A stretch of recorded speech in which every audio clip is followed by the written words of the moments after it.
유삼영 예비 후보님 나와 계십니다. 후보님 안녕하십니까? 안녕하세요, 앵커님. 네, 우리 종씨 유삼영 후보님. 네, 우선 제가 유삼영 예비 후보자님 어떤 분인지 간략하게 소개 좀 해드리고 시작하도록 하겠습니다. 동작 부청장에 도전하고 있는 유삼영 예비 후보자는 부산 출생이십니다. 경찰대학교 4기 졸업생이시고요. 법학 박사이기도 하십니다. 주요 이력을 살펴보면 부산 연제경찰서장, 영도경찰서장, 울산 중부경찰서장을 역임하셨고요. 우리 시청자 여러분들 너무나 잘 알고 계시는 윤석열 정권 당시에 전국경찰서장 총경회의를 주도하셨습니다. 그 덕에 경찰복 벗으셨습니다. 예. 그리고 22대 총선 당시에는 이재명 대통령의 총선 3호 영입 인재로 정치계에 발을 들여놓으시고 22대 총선에서는 동작을 후보로 지금 출마하셨습니다. 자, 이재명 정부 들어서는 국정기획위원회 전문위원도 하시고요. 줄곧 민주당 동작을 지역위원장 하시다가 이번 지방선거에서 동작부청장에 도전하셨습니다. 이 경찰서장을 역임하셨다라고 생각하니까 어쩌면 행정에 더 적합하다고도 볼 수 있을 것 같은데 우선 우리 신통할 시청자 여러분께 우리 유삼영 후보님 인사 말씀 부탁드리겠습니다. 안녕하세요, 시청자 여러분. 동작구청장 예비후보 유삼영 인사드립니다. 저는 서울의 소리 방송에 여러 차례 참여했고 우리 대표님과 함께 서울 광화문에서 투쟁을 같이 한 경험을 가지고 있고 해서 서울의 소리에 대해서는 상당히 친숙한 이미지를 가지고 있습니다. 다시 만나게 돼서 반갑습니다. 네. 자, 이제 단도직입적으로 좀 여쭙겠습니다. 지난 총선에서 이 패배의 쓴맛을 보셨는데, 자, 이번에는 동작부청장에 도전을 하셨습니다. 이 동작부청장에 도전하신 이유, 이거부터 여쭙겠습니다. 예. 동작구에 왔습니다. 총선 때 인재로 영입이 돼서 동작구에 와서 급하게 선거를 치렀고 37일 만에 선거를 맞이해서 37일 선거운동을 한 결과 패배를 했습니다. 네. 그래서 2년 동안 지역구 활동을 열심히 하면서 지역 주민과 이제 호흡을 맞췄는데 동작구가 생각보다 낙후되어 있는 거예요. 상대적으로 영등포하고도 옛날 비슷하거나 더 잘 살았는데 영등포보다 또 조금 그렇고 서초구, 용산구에서 둘러싸고 있는 여러 구에 비해서 개발이 조금 처졌다 이런 느낌도 있고 제가 이제 그 경찰서장을 하다 급히 이제 윤석열 정권에 저항하다가 사직을 하게 되고 이제 정치에 입문을 하게 됐는데 그 당시에는 윤석열 정권 하에서는 난세였습니다. 우리 민주주의가 위기를 맞는 상황이었기 때문에 민주주의를 지키기 위해서 투사로서 정치적인 입장을 취하고 국회의원에 출마해서 윤석열을 저지하겠다는 그런 목표가 있었고 지금 윤석열이 탄핵되고 파면되고 그래서 이제 이재명 정권이 왔는데 이재명 대통령이 너무 잘하기 때문에 지금은 민주주의 위기에 대해서 이야기하는 사람이 없지 않습니까? 그러면 지금은 이제 치세가 된 거죠. 그 당시에는 난세였다면 지금은 안정된 치세에서는 정치적인 투사가 필요할 수도 있겠지만 그보다는 행정가로서 주민 지역의 발전과 주민의 복지 향상을 위한 행정가가 더 필요한 시기고 제가 35년 경찰 생활을 통해서 이 행정 임무에는 아주 익숙한 그런 상황이기 때문에 동작의 발전과 주민의 삶의 질을 높이기 위해서 제 역할은 구청장으로도 가능하다 이렇게 생각을 해서 출마를 하게 되었습니다. 네. 좋은 결과가 있기를 기대하면서 우리 유삼영 화이팅 해주신 정범성님 고맙습니다. 자, 그러면 다음 질문 한번 넘어가 볼까요? 유삼영 부산 출신이고 동작구와 무슨 인연이냐 이런 질문들 하시는 분들이 계십니다. 자, 유삼영에게 동작구는 어떤 곳일까요? 그 당시에 제가 정치에 입문할 때는 아까 말씀드린 대로 윤석열 정부와의 한판 승부해서 제 책 제목도 부제도 윤석열 정부와의 한판 승부였는데 윤석열과 싸우기 위해서 윤석열의 아바타 나경원을 이겨라는 당의 명령을 받았습니다. 당에서 이제 정해준 싸움터에 가서 싸운 것이고 그러다 보니까 이제 동작에 살게 되고 동작에 살면서 이번에 저희 부모님을 그 당시에 나경원이 저를 공격한 포인트는 동작의 떠내기 아니라 동작하고 무슨 연고가 있느냐. 그래서 제가 여태까지는 동작에 연고가 없었지만 앞으로 이 뼈를 묻겠다 할 정도로 동작에 뼈를 묻겠다 이런 약속을 드렸죠. 네. 그리고 올해 초 그 약속을 지켰습니다. 우리 부모님 유고를 현충원에 동작구에 있는 현충원에 안장을 했기 때문에 동작구가 우리 부모님이 계신 곳이고 저희 선산이 되는 것입니다. 그렇네요. 그리고 2년 살면서 이제 정을 쌓아가고 있고 그래서 동작 발전에는 책임이 있는 그런 주민의 입장이 되었다. 이런 연구를 말씀드릴 수 있습니다. 동작구가 이제 제2의 고향이 되신 거죠? 네, 그렇습니다. 믿겠습니다. 저하고 후보님하고는 참 공통점이 많아요. 그렇죠. 네, 우리 유삼영 후보님과 저는 성도 같은 유씨이고 이 부모님 모두 유공자시기도 하고 네, 현충원에 모셨고 저는 호국원에 모셨습니다. 아, 예. 어머니 아버님 두 분 다 이제 참전용사라셔서 어머님이 또 참전용사 저희 어머님도 그러세요? 예, 두 분 다 6.25 참전용사십니다. 경찰이셨거든요. 아, 예. 경찰 그것도 선배님이십니다. 네, 저희 할머니가 대구 경찰서장 하셨어요. 그래요? 노 마리아라고. 어이구야. 그리고 아주 경찰 집안입니다. 저희도. 네. 그런 것도 있고 거기다가 또 하나 더해서 제가 동작구 상도동 토박입니다. 아이고.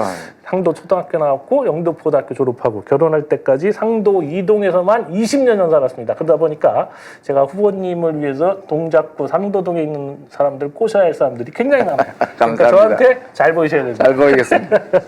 네. 그럼 다음 질문 넘어가겠습니다. 유삼영이 꿈꾸는 이게 제일 가장 중요하겠죠. 동작구의 미래는 어떤 것인지 다시 한번 제대로 한번 지금 그려서 사람들에게 보여주시기를 부탁드리겠습니다. 예. 동작구가 서울의 중앙에 있습니다. 그래서 중앙대가 동작구에 있죠. 그렇죠. 동작구 흑석동에 중앙대가 있는데 중앙대가 있는 이유가 중앙이기 때문에 그런데 동작구가 그럼 중앙으로서 위치적으로 중앙으로서 실질적으로 중심지 역할을 하느냐 오히려 반대죠. 네. 제가 바라는 동작은 4년, 8년 뒤에 제시하는 건 동작구가 명실상부 이름 그대로 서울의 중앙이 되는 중심이 되는 그런 위상을 찾았으면 하는 그런 생각입니다. 네. 제가 어렸을 때는 상도동이 영등포구였습니다. 아, 그러다가 예. 분구가 됐어요. 이제 사람들이 많아지니까 그래서 관악구가 되고 네. 관악구 상도동이었었는데 또 분구가 돼서 동작구 상도동입니다. 그러니까 네. 상도동은 그대로 있는데 구만 3번이 바뀐 거예요. 그러니까 이런 또 특이한 점이 있는데 지금 말씀하신 것처럼 서울의 중심이 되지는 못하고 있는 게 또 네. 현실인 것 같습니다. 그래서 예전에 보면 참 많이 발전하지 못한 것도 있는데 우리 유삼영 예비 후보자님께서 꼭 구청장이 되셔서 제대로 된 발전하는 동작구 기대해 보겠습니다. 자, 다음 질문. 우리 유삼영 후보가 생각하는 자신의 강점은 무엇이고 단점은 무엇인지 한번 여쭤보겠습니다. 물론 단점은 말씀 안 하셔도 됩니다. 예. 한번 들어볼까요? 여러 가지 강점과 단점이 있겠지만 이번 선거와 관련해서 좀 말씀을 드리면 제가 동작구청장이 되면 민주당 동작구청장이 되고 네. 또 이재명 대통령하고 아주 이제 연결이 좋은 그런 후보이기 때문에 네. 이 동작구로서는 유리하다. 지금 국민의힘 현 구청장은 자기가 지역 재개발을 위해서 다 벌려놨기 때문에 자기가 이제 물러나게 되면 모든 재개발이 중단되니까 자기가 연임해야 되고 꼭 자기를 찍어주라 이런 네. 이야기를 하는데 저는 오히려 반대라고 생각합니다. 이번 그 선거가 우리 민주당 서울시장 선거에서 민주당이 많이 유리하죠. 여러 후보들이 국민의힘 예상하는 그 현 시장을 이기는 그런 게 나오는데 네. 그렇다면 대통령이 민주당이고 서울시장이 민주당일 것이 예상이 되는데 그러면 동작구청장이 그렇지 않다 하면 민주당이 아니라면 무슨 일이 보겠습니까? 그렇죠. 동작구가 왕따 당하는 거죠. 네.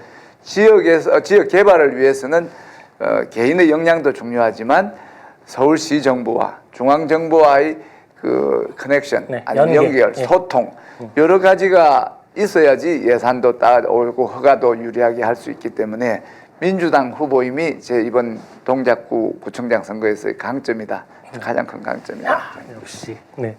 자, 그렇다면 유삼영의 장점을 통해서 이번 선거, 네. 이번 선거에서 내세울 핵심 공약은 무엇인지 그 공약 비밀이 아니라면 예. 좀 말씀해 주시죠. 공짜가 그 비밀이라는 것도 하고 반대입니다. 사약이 아니고 공포. 예. 네. 공개적으로 알려야 되는 그렇죠. 약속이기 때문에 저는 민주당 지역에서는 지금 동작은 아까 처음 말씀드렸듯이 개발해서 조금 처져 있는 듯한 느낌이 들기 때문에 지역 주민들이 지역의 발전을, 지역의 개발을 간절히 원해요. 그래서 제 1번 공약은 지역을 획기적으로 재개발을 통해서 발전을 시키겠다. 지역 개발이 1번 공약입니다. 뭐 교통난, 주차난 이런 것도 다 해결해 주실 거죠? 예, 그거는 그 다음 문제고. 예. 지금 주민들이 간절히 원하는 거는 지역 개발에 대한 욕구이기 때문에 지역 개발을 1번으로 하는데 조금 오해가 있는데 민주당 구청장, 민주당 정권은 지역의 주민들이 원하는 재개발을 원하지 않을 것이다. 저는 절대 반대입니다. 그렇죠. 네. 주민이 원하는 재개발이라면 발벗고 나서서 1번으로 하겠다는 게 제 공약입니다. 네. 그리고 또 동작구에는 두 번째는 동작구는 이 사통발달, 지하철망은 사통발달되어 있는데 도로망이 협소하고 꼬불꼬불하기도 하고 큰 도로는 막힙니다. 이수 과천로가 항상 교통 체증 상태가 있기 때문에 그 교통난을 해소하고 또 주차장이 충분히 마련되어 있지 않기 때문에 주차난을 해소해서 살기 편리한 동작을 만들기 위한 여러 가지 정책을 시행하고자 합니다. 그리고 교육에 대한 욕구가 많습니다. 주민들이 이 인근 서초구와 강남 8학군에 대한 그런 선호가 상당히 있기도 하고 해서 좀 이사가는 학년기가 되고 하면 이사가는 그런 학부모들도 많기 때문에 교육 문제에 신경을 써서 학군 조정이나 아니면 학교에서 지금 새로 만든 흑석고를 이렇게 명문 고등학교를 키우고 여러 초등학교, 중학교를 좀 더 신설해서 이 교육하기 편리한 그런 도시로 만들겠다. 그리고 또 문화에 대한 욕구가 상당히 강해요. 제가 설문조사를 해보니까 문화에 대한 욕구가 상당히 강하기 때문에 문화, 체육 분야에 대한 투자를 통해서 재개발, 재건축을 통해서 우리가 기부 체납을 받는 식으로 해서 많은 문화 공간을 확보를 하겠다 등 여러 가지가 있는데 시간 관계상 네. 다음에 또 기회 있으면 들어보도록 하겠고요. 동작구에는 대학이 세 개나 있잖아요. 맞습니다. 충신대, 중앙대, 그리고 숭실대 이렇게 세 개가 있어서 교육구로도 뭐 서울에서 여념이 없다고 생각합니다. 교육구 그리고 복지를 강화하는 교육구, 문화구. 네. 방금 하나 중요한 게 빠졌는데 복지, 어르신, 장애인, 서민들의 복지 향상을 위한 여러 가지 그것도 우선적으로 시행을 하겠다. 네. 자, 우리 유삼영 예비후보님께서 워낙 바쁘셔가지고 이제 보내드려야 될 시간이 돼버렸습니다. 벌써 시간 이제 빨리 차가 움직여야 다음 행선지로 가시는데 자 마지막으로 지금 하신 말씀 중에서 빼뜨렸단 말 그리고 이건 꼭 해야 된단 말 이런 거 하실 거 있으면 하시고요. 우리 신통할 시청자 여러분 그리고 이 방송 보고 계실 우리 동작구민들에게 마지막으로 한 말씀 부탁드리겠습니다. 저는 뭐 정치에는 사실 좀 익숙하지 못하고 행정에 아주 적합합니다. 35년 동안 행정을 했고 조직 큰 경찰서라는 큰 조직을 3번이나 이제 운영을 해본 경험이 있기 때문에 준비된 행정가로서 동작의 발전을 위한 그런 진정성을 가지고 있습니다. 저는 말이 앞서는 그런 거 별로 안 좋아하는데 저를 믿고 투표해 주시면 성과로서 보답하겠습니다. 4년 뒤 확실히 달라진 동작의 모습을 기대하셔도 좋을 겁니다. 믿고 맡겨주십시오. 꼭 기대해 보겠습니다.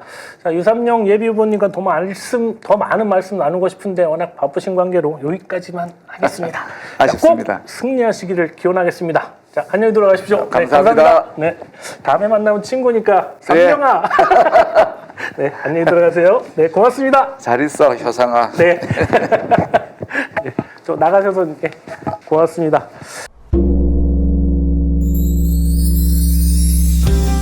(150만) 구독자와 함께 걸어온 민족언론 서울의 소리. 우리는 오늘 새로운 얼굴로 새로운 마음으로 다시 출발합니다. 탄압과 내란의 혼란 속에서도 멈추지 않았던 이유. 국민이 주인인 나라, 민주시민의 목소리, 국민 주권의 시대를 지키기 위해서였습니다. 이제 서울의 소리는 더 넓은 무대로 나아갑니다. 언론을 넘어 영상과 소리, 현장과 기록이 살아 숨쉬는 새로운 멀티미디어 저널로 다시 태어납니다. 진실을 말하고 거짓을 바로잡으며 시민과 함께 만드는 언론. 그 사명과 각오를 마음에 새기며 서울의 소리는 오늘 또 한 번 새롭게 출발합니다. 함께 걸어온 길처럼 앞으로의 길도 시민 여러분과 나란히 가겠습니다. 서울의 소리, 우리가 다시 시작합니다.